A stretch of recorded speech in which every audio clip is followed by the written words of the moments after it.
এই যে মায়েরা বসে আছেন, আমি জানি না আপনাদের মধ্যে সেই সংস্কার আছে কিনা। হ্যাঁ, বিয়ের পরে বাড়িতে বড়দের পায়ে হাত দিয়ে প্রণাম করেন না? বড় ভাসুর, শ্বশুর, শাশুড়ি বড়দের পায়ে হাত দিয়ে প্রণাম করে মায়েরা এসে। আচ্ছা বলুন, সবার পায়ে হাত দিয়ে প্রণাম করলেন, সবার শেষে ঘরে গিয়ে নিজের স্বামীর পায়ে হাত দিয়ে প্রণাম করছেন। আচ্ছা বলুন, সবার চরণে যে ভালোবাসা দিয়েছেন, নিজের স্বামীর চরণে কি সেই ভালোবাসা দিলেন? এইটাই হচ্ছে ধরার জায়গা। এই জায়গাটা ধরতে হবে। হ্যাঁ, এই জায়গাটা উপলব্ধি করো। 9 বছর বয়সে বুদ্ধদেবের আত্মচৈতন্য হয়ে গেছে, 8 বছর বয়সে প্রহ্লাদের আত্মচৈতন্য হয়ে গেছে, 80 বছরের বুড়ো রাস্তায় বসে তাস খেলছে, আত্মচৈতন্য হয় নাই। বুঝতে হবে তো। হ্যাঁ, এই সকলকে ডাকি, আমার বাড়িতে যাবে, অফ সিজনে যখন ঘরে থাকি, যাবে আমার পরিবারকে দেখবে, সংস্কার কাকে বলে দেখে আসবে। বাড়ির বড়রা ছোটদের সঙ্গে কি আচরণ করে, ছোটরা বড়দের সঙ্গে কি, ঘুম থেকে উঠে প্রথমেই যাকে দেখবে হরে কৃষ্ণ, একে সংস্কার বলে। জয় রাধে, জয় নিতাই। হ্যাঁ, 8 থেকে 80 সকলের গলায় তুলসীর মালা, তার মধ্যে আমার মালাটা সব থেকে সরু। এবারে বুঝে না, মনে রাখবেন সব সময়ের জন্য, কোনদিনের জন্য নিজেকে ছোট করো না। মহাপ্রভু হাত বাড়িয়েছে, আমাকে অনুমতি দাও বিষ্ণুপ্রিয়া, ভিক্ষা চাইছি তোমার কাছে। কমিটির দাদা ভাইরা দাঁড়িয়ে আছে ভিক্ষা করবে বলে, মহাপ্রভু অনুমতি চাইছে বিষ্ণুপ্রিয়ার কাছে, সন্ন্যাসে যাব, ভিক্ষা দাও। আর আমাদের ভিক্ষা দিতে হবে যাতে হরিনামটা বেঁচে থাকে, তবে তো পথ পাবো, না হলে পাবো কি করে? হ্যাঁ, চায়ের দোকানে, বিড়ির দোকানে বসলে কত লাখ 100 টাকা আমরা খরচা করে দিই, এমনি বসে থাকি। কি একটা সিগারেটের দাম, আমি যদিও খাই না, আমার বাবা বলতেন যে মুখে হরিনাম হয়, যে মুখে কৃষ্ণ নাম হয়, সেই মুখ যদি বিড়ি তিরঙ্গা, তামাক, গুটকা, সিগারেট খায়, ওকে মুখ বলবে না, ওকে বলবে ভাগা। কীর্তনও গাও আবার বিড়িও খাও, কেমন মুখে তো? যে হরিনাম গায় সে কোনোদিন দোকানে গিয়ে ডিম চাউমিন খায় না, যে কীর্তন গায় সে কোনোদিন মদের বোতল নিয়ে লুঙ্গি পরে তাস খেলতে বসবে না। আপনি আচরি ধর্ম জীবের শেখায়, আপনি না আচরিলে ধর্ম অপরে শেখানো না যায়। দাও, ভিক্ষার ঝুলিতে প্রাণ ভরে দেবে, এ দান কেহ নাহি নিবে কেড়ে, যতই করিবে দান ততই যাবে। এটাই গৌর প্রেমানন্দে হরি বল, হরি বল। দান করে কেউ ভিখারি হয় নাকি? কেউ ভিখারি হয় না। তা যদি হতো তাহলে মুকেশ আম্বানি ভিখারি হয়ে যেত, নিজের ছেলের বিয়েতে যে টাকা খরচা করেছে। ভিখারি হবে কি, আরো বড় লোক হয়ে যাবে। কেন? যাদেরকে খাইয়েছে গ্রামের গরিব মানুষদের, তারা আশীর্বাদ করবে, তাদের আওতায় বেশি হবে। হ্যাঁ, আশীর্বাদের গাছ হয়, অভিশাপের ফল হয়। যদি পারেন জীবনে বট গাছ হবেন, যাতে সবাই ছায়া পাবে, আশ্রয় পাবে। রঘুনাথ দাস নিজের ঘরে বিয়ে হয়ে গেল, সকলে আশীর্বাদ করে ফিরে চলে গেল ঘরে। রঘুনাথ সুখী হও, ভালো থাকো। ফুলশয্যার ঘরে রঘুনাথ দাসের স্ত্রী বসে, আসতে কথা নয়, ফুলশয্যার ঘরে রঘুনাথ দাসের স্ত্রী বসে আছে, সুন্দর করে সেজে গুজে রঘুনাথ দাস সেই ঘরের মধ্যে প্রবেশ করেছে। আর যখনই প্রবেশ করেছে, রঘুনাথ দাসের স্ত্রী পালঙ্ক থেকে নেমে এসে রঘুনাথ দাসের পায়ে হাত দিয়ে প্রণাম করছে। আর যখনই প্রণাম করছে, রঘুনাথ দাস তার স্ত্রীকে জীবনের চরম শিক্ষাটা দান করলো। কি বললো? শোনো কমলা, তাকিয়ে দেখো, কি দেখছো? সুন্দর করে ফুল দিয়ে পালঙ্ক সাজানো হয়ে গেছে। আগে হ্যাঁ, শোনো, মানুষ যেদিন ফুলের উপরে ঘুমায় সেদিন তার ফুলশয্যা হয়, আর ফুল যেদিন মানুষের উপরে ঘুমায় সেদিন তার অন্তিম শয্যা হয়। শিক্ষা দিয়ে দিল। আজ আমাদের বিয়ে হয়েছে, ফুল দিয়ে পালঙ্ক সাজানো, তার উপরে আমরা ঘুমবো, আমাদের ফুলশয্যা হলো। আর যেদিন আমরা চির ঘুমিয়ে ঘুমিয়ে থাকবো, ফুলগুলো আমাদের উপরে ঘুমোবে, আমাদের অন্তিম শয্যা হবে। আমাকে কাঁধে নিয়ে শ্মশান ঘাটে চলে যেতে হবে। কে? হাতির দাঁতের পালঙ্ক তোর রইবে খালি পড়ে, যাবি যেদিন শ্মশান ঘাটে বাঁশের দোলায় চড়ে। কাঁধে নিয়ে, হ্যাঁ একটু পরে নিয়ে গেছে, কাঁধে নিয়ে চলে গেছে। আর ওই যে কাঁধে নিয়ে গেল, রঘুনাথ দাসের স্ত্রীকে রঘুনাথ দাস প্রশ্ন করছে, তুমি কি চাও কমলা? আমি ফুলের ওপরে ঘুমাবো, না ফুল তোমার ওপরে ঘুমাবো? মেয়েটি বড় বুদ্ধিমতী। কি উত্তর দিচ্ছে জানো তো স্বামী? আমি চাই কি কি চাই? আমি চাই ফুলটা মালা হয়ে তোমার গলায় সারা জীবন থাকুক। তাহলে আমি তোমাকেও পাবো, আমি ফুলটাকেও পাবো। আচ্ছা বেশ, তাই যদি হয় তাহলে ফুলসজ্জা রাত্রে আমি তোমার কাছে দুটো জিনিস চাইবো। রঘুনাথ দাস নিজের স্ত্রীর দিকে হাতটা বাড়িয়ে দিয়েছে, দুটো জিনিস আমায় দাও। মেয়েটি বলছে আমি তো বড় গরিব, তোমাকে কি দেবো? তুমি তো জমিদার, তোমাদের দেওয়া অর্থে আমাদের সংসার চলে, আমি তোমায় কি দেবো? কিচ্ছু নেই দেওয়ার মতো। হাতটা বাড়িয়ে দিয়েছে রঘুনাথ দাসের স্ত্রী। যদি আমরা বিশ্বকবির ভাষা দিয়ে বলি কি দেওয়া যায়? হাতটা বাড়িয়ে দিয়েছে। রঘুনাথ দাসের স্ত্রী যখনই হাতটা বাড়িয়ে দিল, রঘুনাথ দাস স্ত্রী হাতটা ধরে নিয়েছে। কি দেবো জানো? নারী জাতির জীবনে সব থেকে গুরুত্বপূর্ণ হচ্ছে তার সম্মান। কি? Health lost, something lost, wealth lost or something lost, money lost or something lost, but character lost, everything is lost. সম্মান, সম্মানের থেকে বড় কিছু হয় না। রঘুনাথ দাসের স্ত্রী রঘুনাথ দাসকে আজকে রাত্রিতে আমার জীবনের সব থেকে বড় বস্তু সম্মান আমি তোমার হাতে তুলে দিলাম। যদি বিশ্বকবির ভাষায় বলি, মম জীবন যৌবন মম অখিল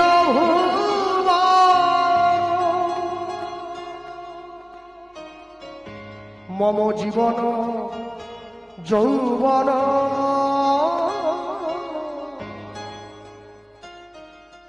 মম অখিল ভুবন তুমি ভজিবে সৌরভে নিশীথি নিশন তুমি রবে নীরবে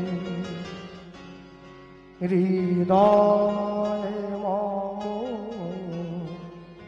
তুমি রবে নীরবে।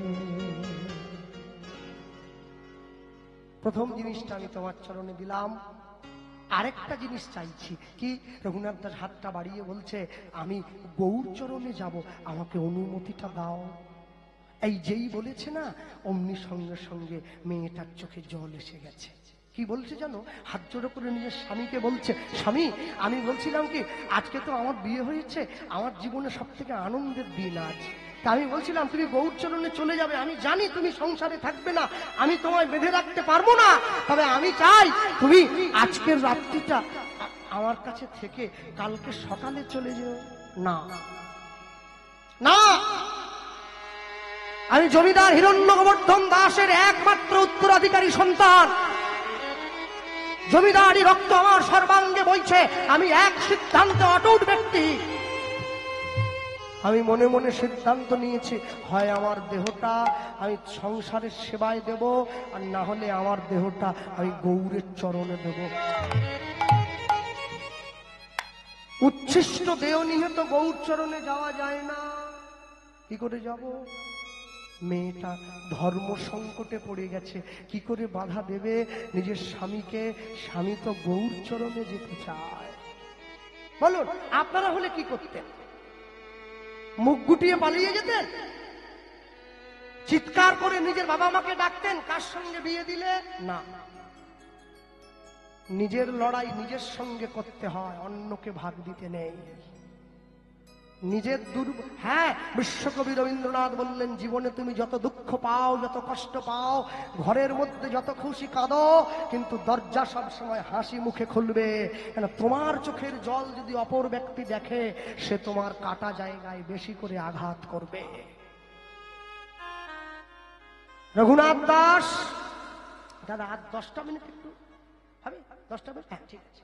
হ্যাঁ, এই প্রসঙ্গটা ছেড়ে গেলে খুব করুণ জায়গায় একটা পৌঁছে গেছি আর কি।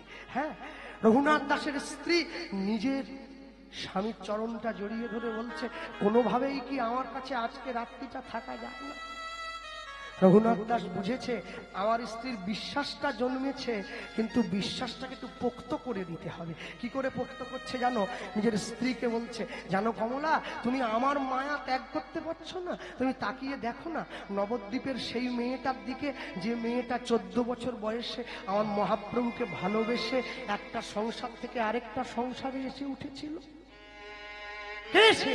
বিষ্ণুপ্রিয়া, সনাতন মিশ্রের কন্যা, রাজ পণ্ডিত। মহাপ্রভুকে বিয়ে করে ভালোবেসে সংসারে এসে উঠেছে। মহাপ্রভু জানতে পর্যন্ত দেয়নি। মাঘ মাসের কঠিন ঠান্ডায় ঘরের দরজাটা খুলে গঙ্গাটা সাঁতরে পার হয়ে সন্ন্যাস নিয়ে নিয়েছে। সন্ন্যাস নিয়ে শান্তিপুরে অদ্বৈত আচার্যের ঘরে ছুটে এসেছে। শেষবারের মতো সচিমাকে একবার দেখবে বলে নিতাই চাঁদ ছুটে এসেছে। ভাই, তাহলে নদীয়ার মানুষকে ডেকে আনি। দাদা যাও, সবাইকে ডেকে আনো, আমি কতদিন আমার নদীয়ার মানুষকে দেখিনি। সবাই ছুটে যাচ্ছে, নদীয়ার মানুষকে দেখবো, গৌর দেখবো। আর নিতাই চাঁদ যখন ঘুরে চলে যাচ্ছে, বিষ্ণুপ্রিয়া দেবী তারও মনে আশা, আমি শেষবারের মতো আমার স্বামীর বদনটা একবার দেখব। যখনই নিতাই চাঁদ ছুটে যায়, মহাপ্রভু পিছন থেকে ডাক দিয়ে বলছে, দাদা কি? সবাই আমাকে দেখার জন্য আসবে, শুধু বিষ্ণুপ্রিয়া যেন না আসে। কেন? কেন ভাই? আমি আমি আমি সন্ন্যাসী হওয়ার আগে মায়ার মুখটা দেখতে চাই না। মায়ার মুখ দেখলে আমার সন্ন্যাসে বাধা হয়ে যাবে। আমি মায়ার মুখ দেখব না। সকলে ছুটে এসেছে। নিতাই চাঁদ ছুটে এসে সচিমাকে বলছে, মা চলো চলো চলো, নিমাই এসেছে, তোমাকে শেষবারের মতো দেখবে। বৌমা, সচিমা ডাকছে বিষ্ণুপ্রিয়াকে, গুছিয়ে নাও। শোনো, আমার নিমাই জগদানন্দ পণ্ডিতের হাত দিয়ে যে লাল পেড়ে সাদা শাড়িটা পাঠায় প্রতি বছর, ওইটা পরো। আমার নিমাই বড্ড ভালোবাসে। আর শোনো, ওই চিড়ে মুড়কি মোয়া নাড়ু সব নিয়ে নিও। আমার নিমাইকে কতদিন আমি খাওয়াইনি নিজে হাতে ছেলেটাকে। আর তুমিও চলো, নিমাই দেখবে। বিষ্ণুপ্রিয়া দেবীর মনে বড় আনন্দ। হ্যাঁ, এমন সময় নিতাই চাঁদ দাঁড়িয়ে বলছে, মা সবাই যাবে, কিন্তু তোমার নিমাই তো বিষ্ণুপ্রিয়াকে যেতে বারণ করেছে। কেন? কেন কেন বারণ করেছে? কেন কেন? আমার দোষ নেই মা, তোমার নিমাই বলেছে সন্ন্যাসী হওয়ার পূর্বে কোনো মায়ার মুখ দেখবে না। দূর হয়ে যা। আমি সচি ঠাকুরানী, আমার 8টা সন্তান আমার ছেড়ে চলে গিয়েছে, আমি জানবো নিমাই বলে আমার কোনো সন্তান ছিল না। দূর হয়ে যা। মা, বিষ্ণুপ্রিয়া দেবী ছুটে এসেছে, সচিমাকে জড়িয়ে ধরে বলছে, মা হয়তো তোমার নিমাইকে দেখার মতো সৌভাগ্য আমার হয় নাই, তাই তোমার নিমাই আমার মুখটা দেখবে না। তুমি যাও। সবার ভাগ্যে তো ভগবানের বদন দর্শনের সৌভাগ্য হয় না। তুমি যাও। ঘরের বারান্দায় আছাড় খেয়ে কাঁদছে, প্রভু আমি কি এমন অন্যায় করেছিলাম যে শেষবারের মতো তুমি আমার মুখটা একবার দেখতে চাইলে না? আমি তো তোমার কাছে কিচ্ছু চাইনি, গাড়ি বাড়ি টাকা পয়সা বিষয় সম্পত্তি, আমার কোনো কিছুর প্রতি লোভ ছিল না। আমি চেয়েছিলাম শেষবারের মতো তোমার মুখটা একবার দেখব। নদীয়ার মানুষ যখন ছুটে যাচ্ছে নিমাই দেখার জন্য, আমাদের সোনার নদীয়ার সোনার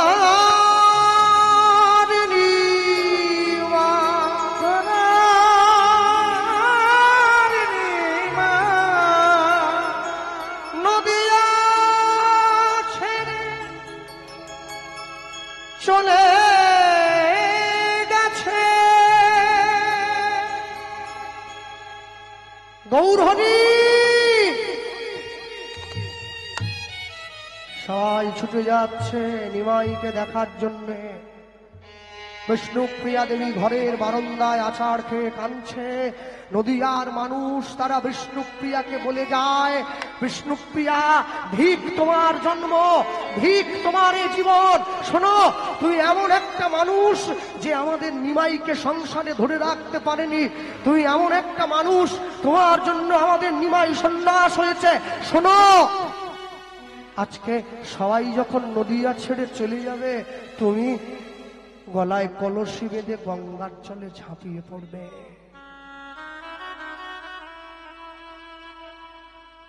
বিষ্ণুপ্রিয়া দেবী সবাইকে ডেকে বলছে, তোমরা শোনো, ছুটে এসেছে। হ্যাঁ বল, কোথায় যাচ্ছ? গৌর দেখতে যাচ্ছি। শোনো, যে মানুষটাকে দেখার জন্য তোমরা ছুটে যাচ্ছ না, সেই মানুষটা তোমাদের মানুষ নয়, সে মানুষটা আমার মানুষ। মহাপ্রভুর নামে সিঁথিতে সিঁদুর পড়ার অধিকার শুধু বিষ্ণুপ্রিয়ার আছে, জগতে কোনো রমণীর নেই। জয় শচীনন্দন, জয় গৌর হরি, বিষ্ণুপ্রিয়ার প্রাণনাথ নদিয়া নবদ্বীপ বিহার। ঘরের দরজাটা বন্ধ করে দিয়ে ঘরের মেঝেতে আছাড় খেয়ে পড়েছে। প্রভু, আমি কি এত বড় দোষী হয়ে গেলাম তোমার কাছে? তুমি শেষবারের মতো আমার মুখটা একবার দেখলে না? অভাগিনী হায় কাঁদে, হায় হায়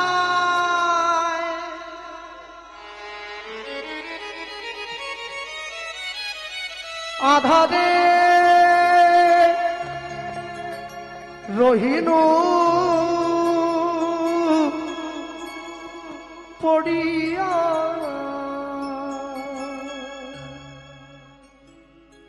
আমি বিষ্ণু প্রিয়া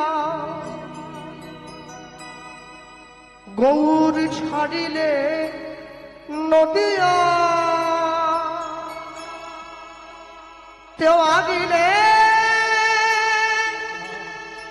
মরিয়া,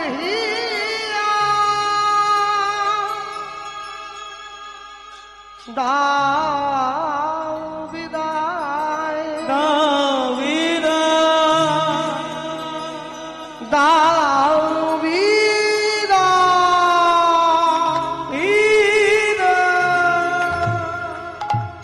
দাও।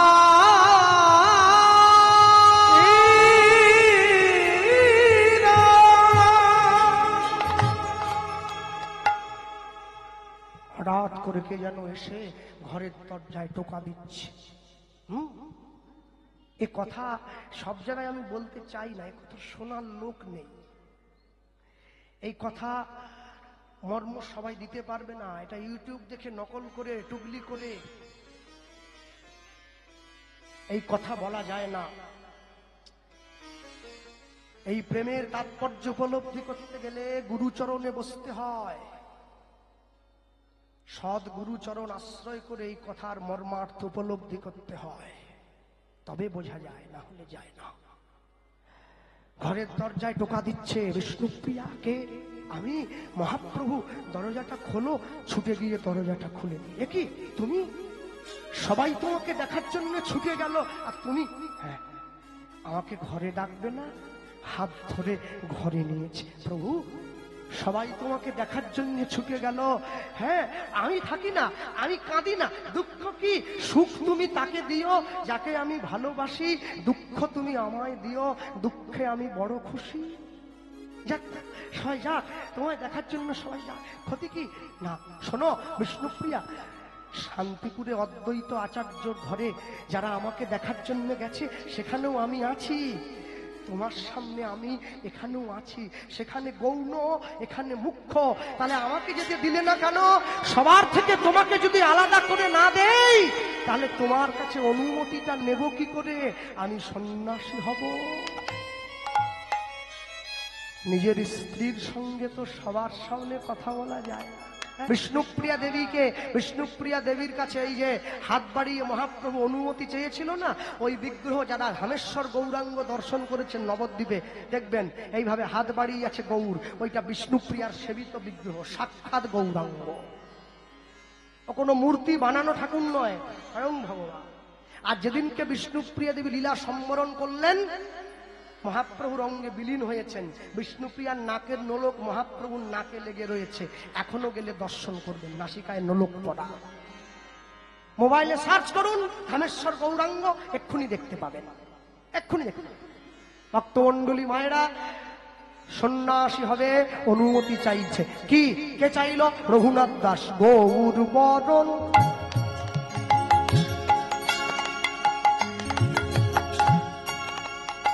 করি ধারণ,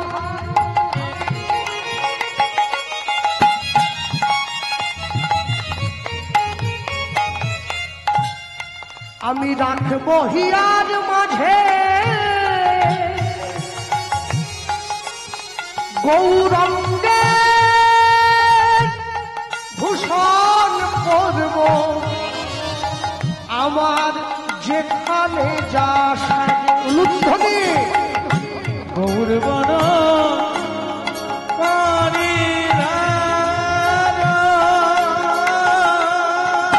আস্তে আস্তে আস্তে ওই দাদা ভাই যে বসে আছে দেখছো, ওই যে 3 জন 4 জন পাশাপাশি, ওনারা আমাকে বায়নার জন্য এসেছিলেন, আমার ঘরে গিয়েছিলেন। তাই আমি বললাম দাদা ভাই থাকবেন না চলে যাবেন? বলে আধ ঘন্টা বসে চলে যাবো। দাদা বসবো না, কাজ আছে। ওই দেখুন বসে আছে, 2 ঘন্টা হয়ে গেছে। হ্যাঁ, এখন কথা হলো, আমাকে ভালো একটা প্রশ্ন করছিল ওনারা। আমি এখন রেডি হচ্ছি, বলে আচ্ছা যারা কীর্তন করে মুখে কত সুন্দর মেকআপ টেকআপ ক্রিম ট্রিম, আপনি কিছু মাখেন না কেন? কাপড় জামা একটা গায়ে গলিয়ে চলবে। আমি কি বিয়ে বাড়ি এসছি নাকি? আপনার মেয়ের বিয়েতে ডেকে দেখুন না, সাজ কাকে বলে দেখাবো। হ্যাঁ, হরিনাম করতে এসছি, মুখে পাউডার কিসে? আর গুরুদেব বলে সাজলে সাজা পেতে হয়, যত কম সাজবে বাইরে সাজিও না, অন্তর সাজাও। মাদার টেরেজার আশ্রমে প্রতি বছর জুতো আসতো, দান হতো। হ্যাঁ, সবাইকে যারা দান করে জুতো কি পায়ের মাপে দেয় না, বড় হয় ছোট হয়। হ্যাঁ, সবাইকে জুতো দেওয়ার পরে যেটা এক্সট্রা পড়ে থাকতো ওইটা নিজের পায়ে পড়তো। ওই উল্টো পাল্টা জুতো পরতে পরতে শেষ জীবনে পাটা বেঁকে গিয়েছে। কেউ পায়ের দিকে দেখেছেন? ভিতরটা দেখেছে। তার নোবেল মাদার, সেই তো মা গৌর বরণ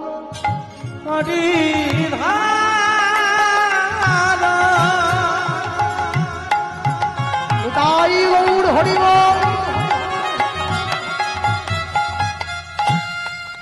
রাবে বহিয়ার মাঝে মাঝে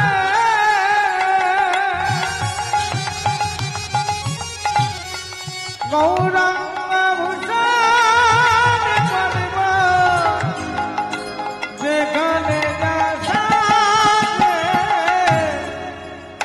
আমি গৌর বরণ গৌর চোরায়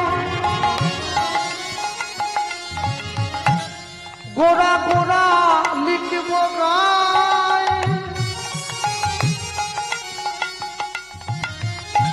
হাতি নক্ষত্রে বৃষ্টি হলে সেই বৃষ্টির জল যদি হাতির মাথায় পড়ে তবে হয় গজমতি সৃষ্টি। সেই বৃষ্টির জল বাঁশের মধ্যে পড়লে বংশলোচনের সৃষ্টি।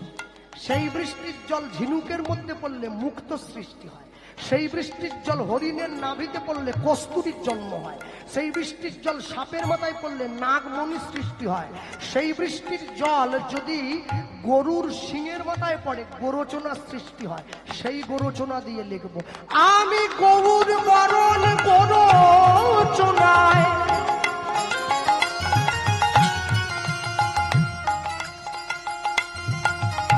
গোরা গোরা লিখব গায়।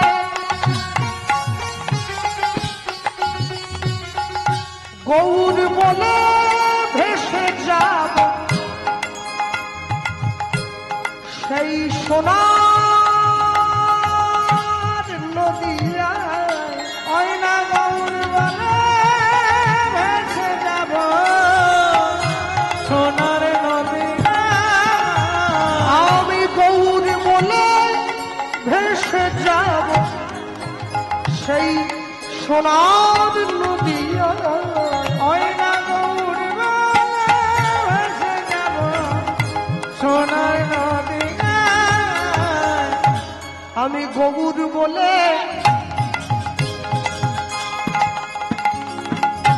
কেঁদে বেড়াবো। আমি গৌর বলে কেঁদে বেড়াবো। এ কথাটা কে বলছে? 100 কোটি টাকার মালিকের বাড়ির ছেলে। আমি গৌর বলে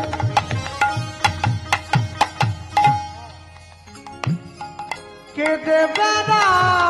আমি গৌর বলে কেঁদে বেড়াবো।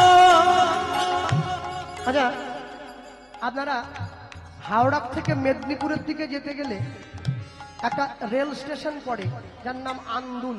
নাম শুনেছেন? আন্দুল। হ্যাঁ। আন্দুলের জমিদার ছিলেন কৃষ্ণানন্দ দত্ত।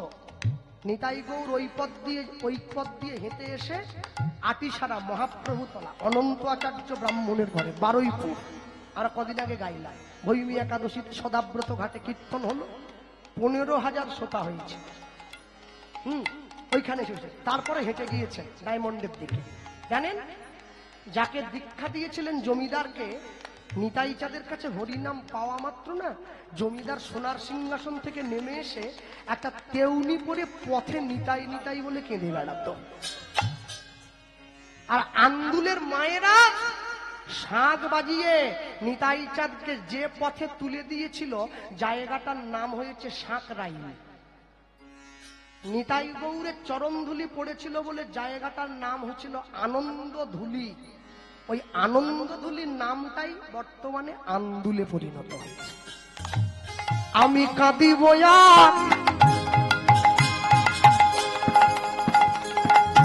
কেঁদে বেড়াবো, কাঁদিব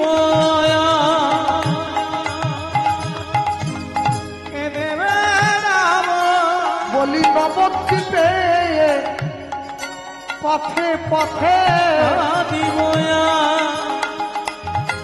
কেঁদে বেড়াবো, বলি গৌর তোমার হলাম বলে, কাঁদিব কেঁদে বেড়াবো, বলি আমায় রেখো তোমার চরণ তলে, ওই না কাঁদিব কেঁদে বেড়াবো, বলি এ জন্মে নয় জন্মে জন্মে, কাঁদিব কেঁদে বেড়াবো, বলি গৌর তোমার হলাম বলে, কাঁদিব কেঁদে বেড়াবো, আমায় চরণ ছাড়া করুণা হবে, কাঁদিব কেঁদে বেড়াবো, বলি এ জন্মে নয় জন্মে জন্মে, কাঁদিব কেঁদে বেড়াবো, গৌর তোমার হলাম বলে, হরি বল। কেঁদে বেড়াবো, গৌর তোমার গোলাম, কাঁদিব কেঁদে বেড়াবো, কাঁদিব কেঁদে বেড়াবো, বলি গৌর বলে ভেসে যাব সেই সোনা নদিয়া। রঘুনাথ দাসের স্ত্রী ঘরের পিছন দরজাটা খুলে দিয়েছে, তুমি চলে যাও, গৌরের চরণে যাও। আর শোনো, যেদিনকে গৌরকে নিজের মতো করে পাবে, তুমি একটু আমার কথা জানিও, আমি তোমার স্ত্রী সংসারে পড়ে রইলাম, তোমার গৌর যেন শেষের দিনে আমাকে একটু তার চরণে জায়গা করে দেয়। রঘুনাথ দাস গৌর চরণে গেল, শান্তিপুরে অদ্বৈত আচার্যের ঘরে গৌরের চরণে পড়লো। আমি গৌরের চরণে পড়েছে না, এই পড়ে ভগবানকে বলছে, প্রভু আমি এসেছি। কে? রঘুনাথ। হরিদাস আমায় তোমার কথা বলেছে রঘুনাথ। শোনো, এখনো তোমার আমার কাছে আসার সময় হয়নি, তুমি ঘরে যাও, আমার কটা কথা মনে রেখো। রঘুনাথ দাসকে উদ্দেশ্য করে মহাপ্রভু পুরো বিশ্ব সংসারকে শিক্ষা দিয়েছিল। কি বলল? স্থির হইয়া ঘরে যাও, না হও বাতুল, স্থির হইয়া রে যা,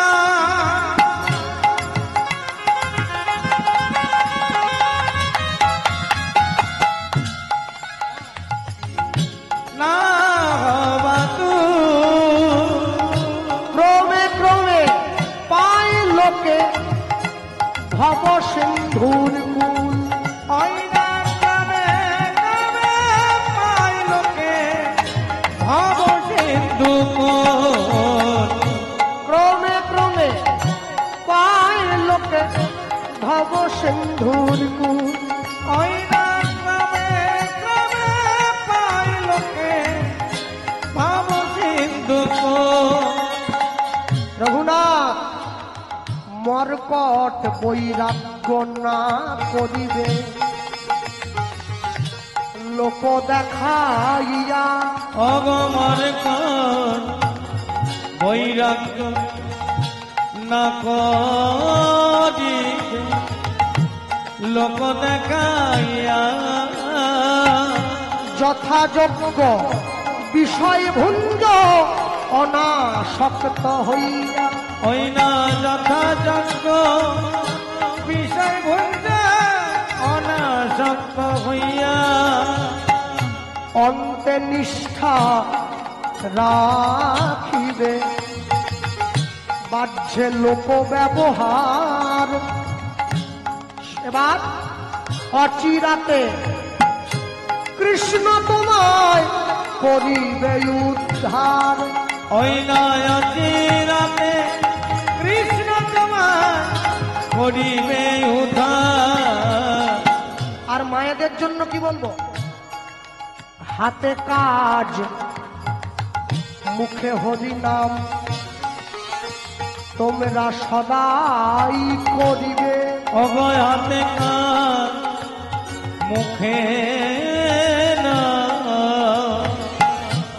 সদাই করিবে।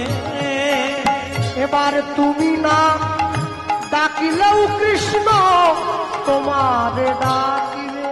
ও তুমি না ডাকিলে কৃষ্ণ তোমারে ডাকিবে। ও গো তুমি না ডাকিলেও কৃষ্ণ তোমারে ডাকিবে।